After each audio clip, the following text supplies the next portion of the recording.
Okay. How you going, folks? Today we're going to do another quick episode on almond croissants. One of my personal favourites. Everyone loves these and they always ask me how I make them, so this is it today. I'm actually using a bit of a cheat today. I'm using store-bought croissants, which is perfect for this. If you own a bakery or a cafe and you've got leftover croissants from the day before and they're stale, this is exactly how you get rid of them. And this is a trick patisseries have been using for years. Especially when I had mine, we get all the croissants that were left over. The next day they'd be almond croissants, and you'd charge double the price for them. Okay, so let's have a look at it. First, what we're going to do is we're going to make ourselves an Almond mix, which is basically a 1, 2, 3 mix, is what we call it. It's basically eggs, butter and sugar. That's your first stage. Second stage is your eggs, third stage is your flour.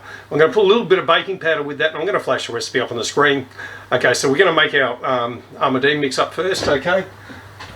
So I've already got the butter and the sugar in the bowl with some vanilla essence, a little pinch of sugar, salt, sorry.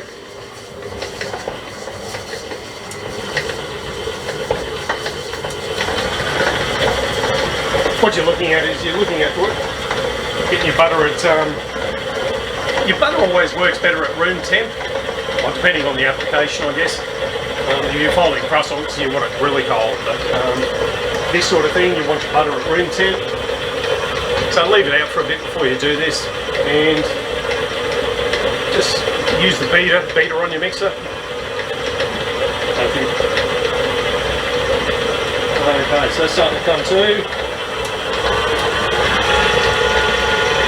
Give it a bit of a whip. We're not really looking to put a hell of a lot of air into this thing, but we are looking at breaking up all the butter lumps, so that's the thing.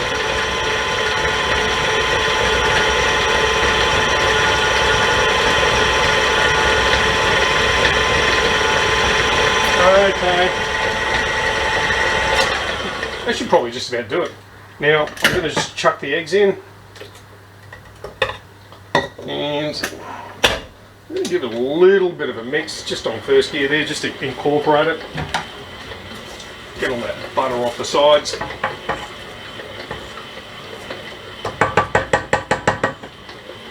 And it's starting to split, starting to curdle, so I'm just going to chuck the flour straight in. There's no real need to get too fussy about this. And we're not going to mix it a great deal once the flour's in there. Like any good pastry chef, you're not going to overwork your flour. That's the difference between a baker and a pastry chef. Bakers obviously develop their gluten, pastry chefs don't. So give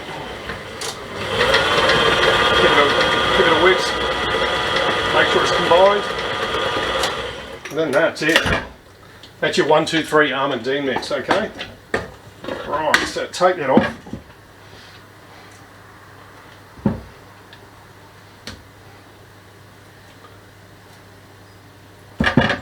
Okay, now the other thing we're going to do is we're just going to grab a scraper, just make sure it's all combined before we stick it in the bag.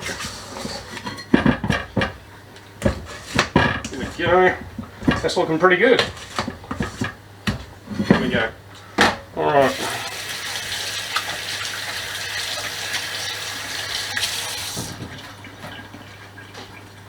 Right. So you've got your bag. I'm a big advocate of these cloth bags.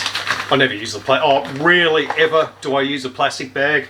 I've got some, but yeah, not a fan of them. Anyway, fill your bag.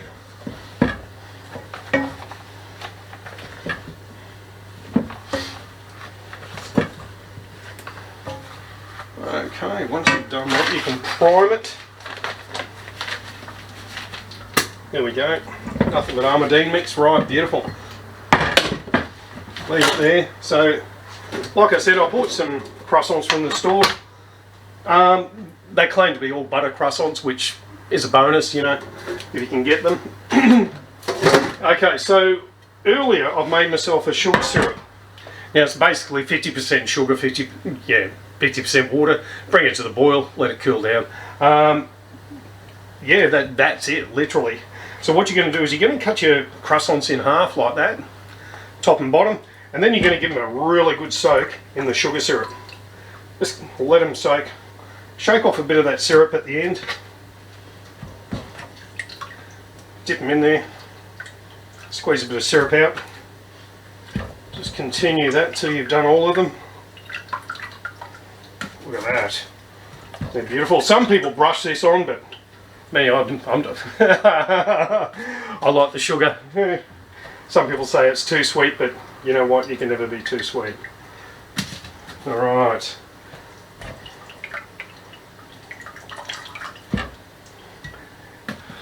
And if you've got really old hard croissants, I'll tell you what, this syrup brings them back to life. So,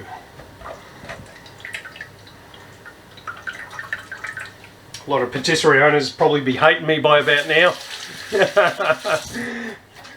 Giving their secrets away. Okay, so you've got your almondine mix, you've got your croissants that have been dipped in sugar syrup, and you're just going to pipe a thin line into that, close it up, and then just pipe another one on top.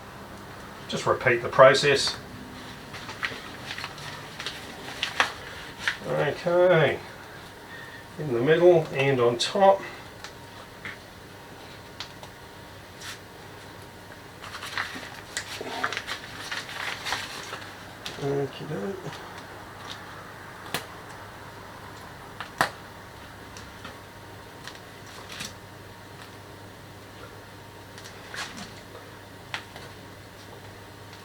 Okay. Okay, so now we've got some flaked almonds. We're just going to press them into the top there, just for the look.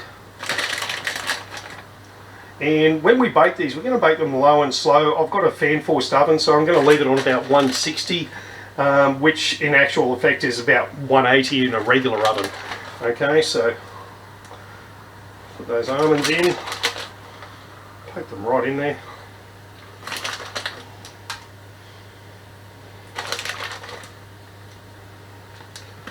You just see those? Yeah, okay. Here we go.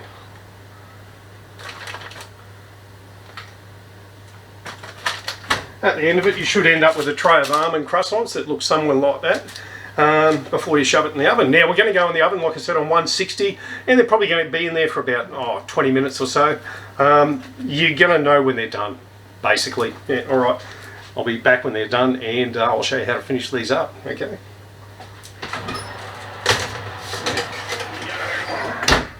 Right, see you.